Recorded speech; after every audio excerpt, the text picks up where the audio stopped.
hate that this house, the hot water, takes a while to get going. Gotta waste a lot of water, man. Yep. I'm trying to wet something.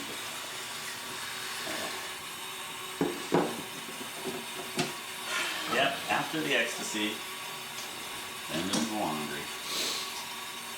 Or the dishes. That's Buddhism, man.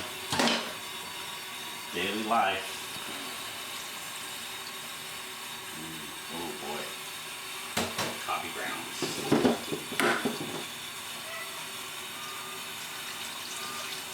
And even then, the water's... What is the middle way, do you think? What's the middle way? First thing that pops in my mind, it's about balance. It's about balance. It's like, you know, you're neither hot nor you're neither cold. You're down the middle. You know, it's about holding your center, being in your core at all times, not being pulled. You know, if you just look at the plants and the animals, they all practice the middle way. You know, it's either too much or too little. And when things are out of balance with the plants or the animals, you see what happens. You know? They're not around. They don't grow. They disappear. You see mangy pigeons instead of like crisp. Yeah. Crisply groomed and preened pigeons. But that's because the middle way is that those kind of pigeons should have a predator. The predator should be able to take advantage of them. But we've done away with all the predators, like the hawks and the eagles, and so they can't count them, and they can't do their thing, you know, which is prey on the weak. Yeah. And that's how animal life works, you know. Survival of the fittest. And so the middle way is basically trying to find your way that harmonizes with the world around you.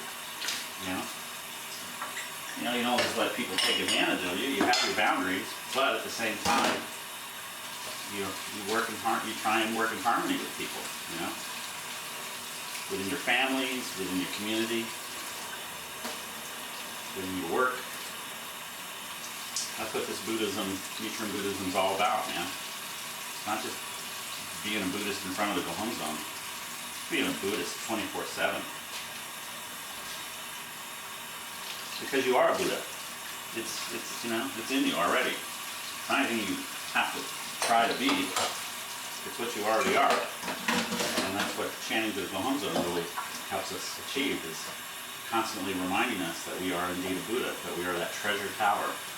And therefore, we just have to maintain the life condition of the Buddha. And that's what Nam-myoho Renge Kyo is all about, helping us maintain that life condition. That's why I like to chant.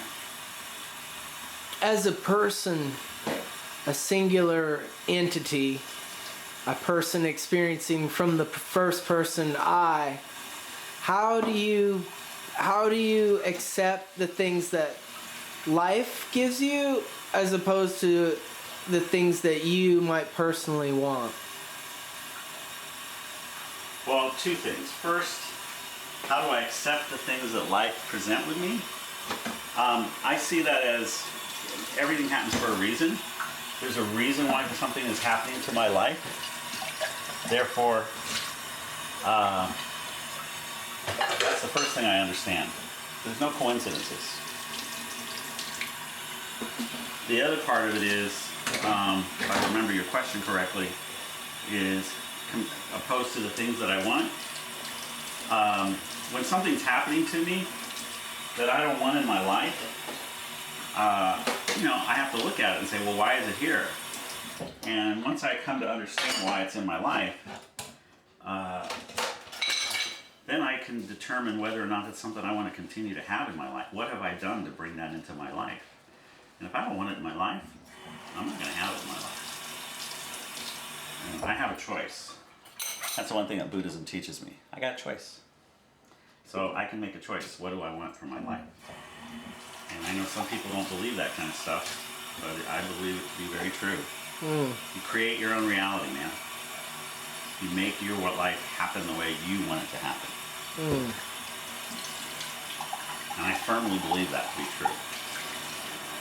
And the more I tap into that belief, the more I believe in that, the stronger my belief in that comes, my faith in that becomes.